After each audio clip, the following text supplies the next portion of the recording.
When Ed asked me to come and speak today, I have to say I wasn't at all convinced it was a good idea. In fact, Ed, I thought it was a terrible idea. I can't claim to speak for Muslims.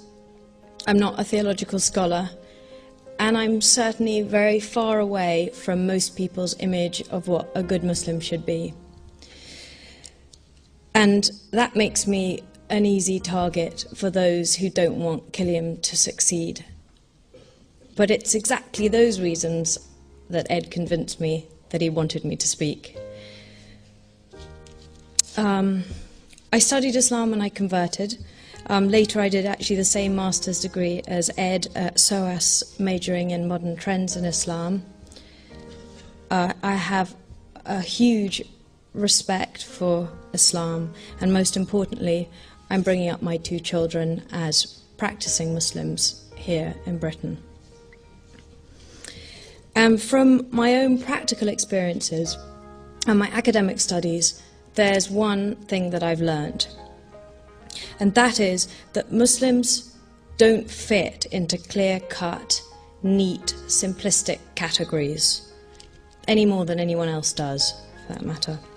They come in all colours, garbs, shades of belief. And as I understand it, one of Kiliam's objectives is to try to demonstrate that there isn't just one way to be a British Muslim. Islamist extremists and tabloid writers come from very different worlds, but they both make the same mistake, which is that they think that to be a Muslim you have to adhere to very rigid codes of dress, behaviour and belief, and that there's an unbridgeable divide between Muslims and the rest.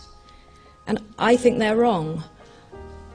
Most British Muslims may not be like me, but they're not ghettoised aliens, and they're certainly not the loudmouth cartoon reactionaries that all too often we see on our TV screens.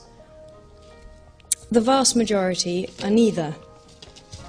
Most Muslims are law-abiding, moderate people who don't feel that contradiction between being Muslim and being British. But through no fault of their own, they now find themselves in a very uncomfortable situation. And unlike people from other minority religions like Sikhs and Hindus, Buddhists, they often find themselves regarded with hostility and a certain amount of suspicion.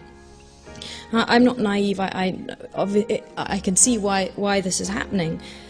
Yes, there's a growing tide of Islamophobia, and I think that has become, to some extent, an acceptable face of racism. But much of the blame has to lie at the feet of Islamist fanatics, those who plot terror attacks, those who shout hate-filled slogans in the street, those who make weaselly excuses to the media. Someone now has to stand up and tell the truth, that there is no necessary conflict between being British and being Muslim, between Islamic values and Western values.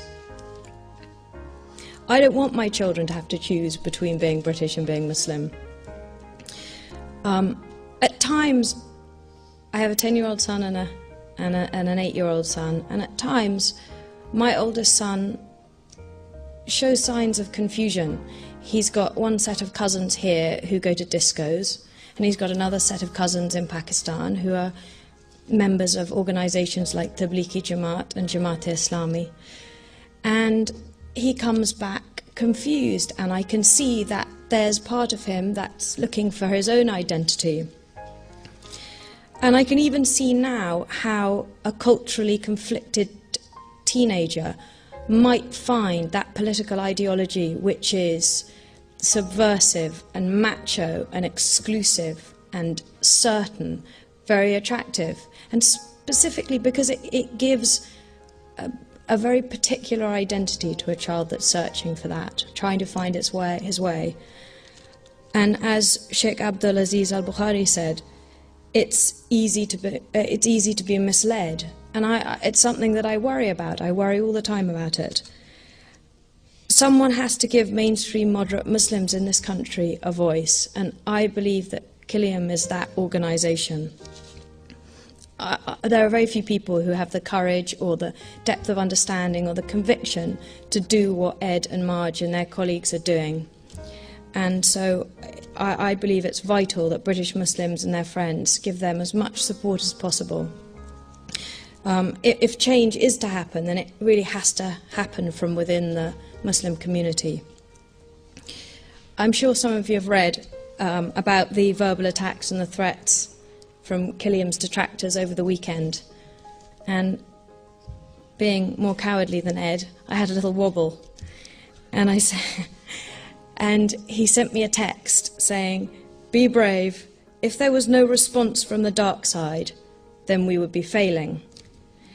And that's what Killiam is about for me. It's about challenging that dark side. I really hope they succeed, and I just wanted to come and wish them luck.